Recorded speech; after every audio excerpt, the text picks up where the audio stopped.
we're talking about Jesus, and we want everything to be as perfect as it can be. So you get busy right away. There's things to do. For example, when our brother Lazarus died, well, it was before he died. It was when he was sick. I sent for Jesus. I didn't wait for the last minute.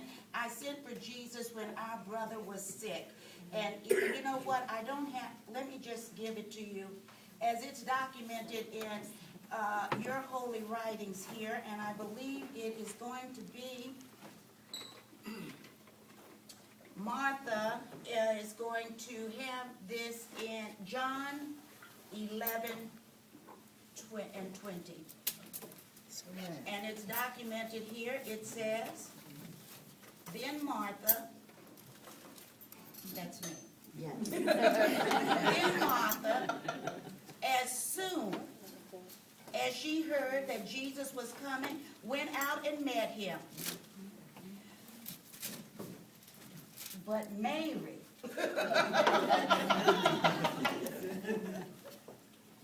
sat still in the house. I think today, it's documented. Okay. I think today you would call that different strokes for different folks. Good morning. Good morning, Mary. Hello. As my sister stated, yes, my name is Mary. Yeah. Some say I weep. A lot. I too am very happy to be here with all of you today with the opportunity to share my experiences and my suggestions. My sister Martha here, she's always been so critical of me, so judgmental, so impatient. I think she's a little jealous, but we'll talk about that later. But in this instant, I think that she's being a little bit unfair. Now see, when we read the Holy Scripture, we need to do so comprehensively. And when I say that, I mean we need not to be tempted to take one verse out of context. For example, when my sister just read her verse, she made it sound like I just sat in the house. Well, let me tell you what really happened. You know what? That was written too. Can I see it? And I quote, in John chapter 11, verse 29, as soon as she, that's me, heard that, she arose quickly and came out to him. So see, I too get credit for responding to Jesus. But when he came to our house for dinner, that was a whole different story altogether, I will admit.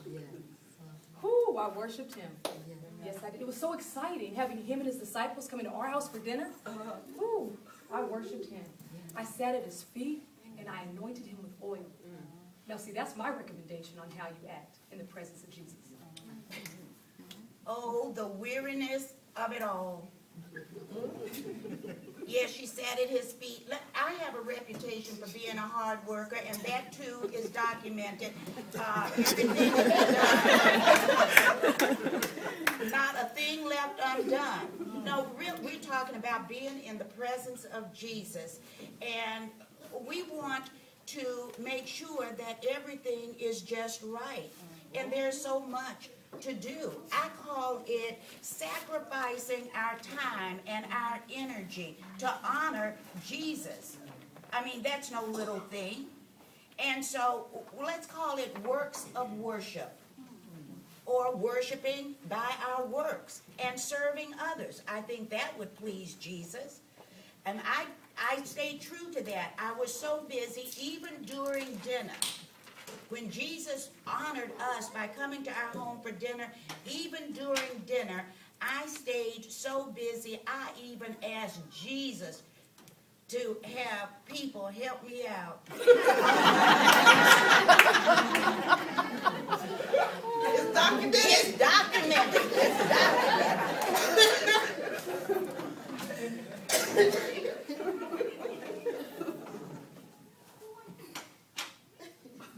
Luke 10:39-40.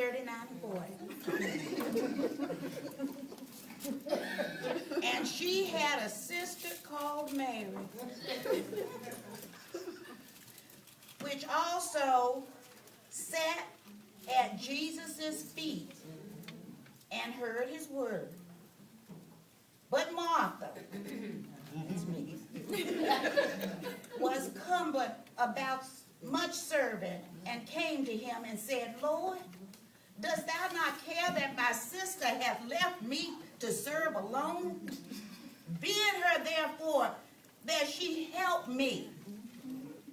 Yeah, she sat at his feet. Now that's not my recommendation because I had so much to do. Because see, I was still helping our brother Lazarus because he was still getting back into his daily routine. Because you know he had been resurrected.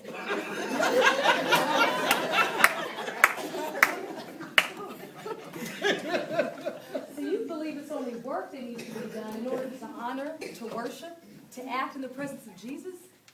I mean, yeah, there's going to always be work that needs to be done. I mean, I sat there at his feet. I mean, I listened to every word. I marinated on every sentence that he said. I mean, what better way than to worship him than to be right there with him? I mean, what better way than to spend time with him? What better way? Yes, you sat at his feet. And speaking of his feet, you dried his feet with your hair. And the expensive oil. I mean expensive oil, very expensive oil. She broke the container, she anointed him, she massaged him, and then she dried his feet with her hair. Sister, I was so embarrassed. You undid all of that hair, and then you dried the master's feet with your hair. See, I mentioned that jealousy thing, didn't I? Nobody's so jealous. It's always been that way.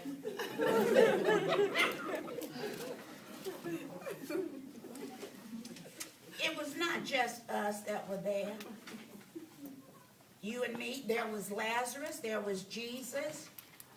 The disciples were there as well at the dinner.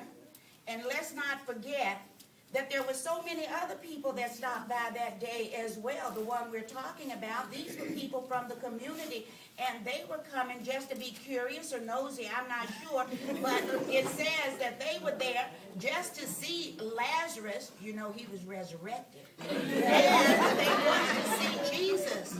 So they came by because they heard that he was going to be there. I had to fix all of those plates and the platters. That's what I wanted to do because I believe that we make Jesus happy by the things we do, by serving other people. It's our works. I call it works of worship, like I said. Not just sitting and listening to the word. I mean, anyone can just sit and listen to the word, but I believe we should do what pleases Jesus. And what do you mean by the plight he was in? Were you not there when he explained that he was aware of the plan to betray him, to kill him? Did you hear that, or were you all too busy in the kitchen doing your work? As I was sitting right there with him. I mean, he explains it very clearly. Let me show you. May I see this, please? It's recorded too. This is documented as well. On the scripture right here that you guys read today. Yes.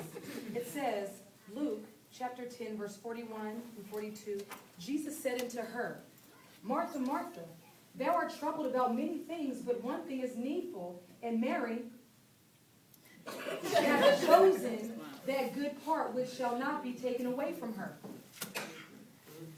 So he didn't say you were wrong. I mean, there's always work to be done. But let's not get so busy to where we don't spend time with him in his word. I mean, if you do things in the name of him to honor him, I'm sure he'll be happy, right? Right. Right. So I think that he'd be happy if you just do things in his name and spend time with him, don't you think? I believe that what you read and what you say suggests that maybe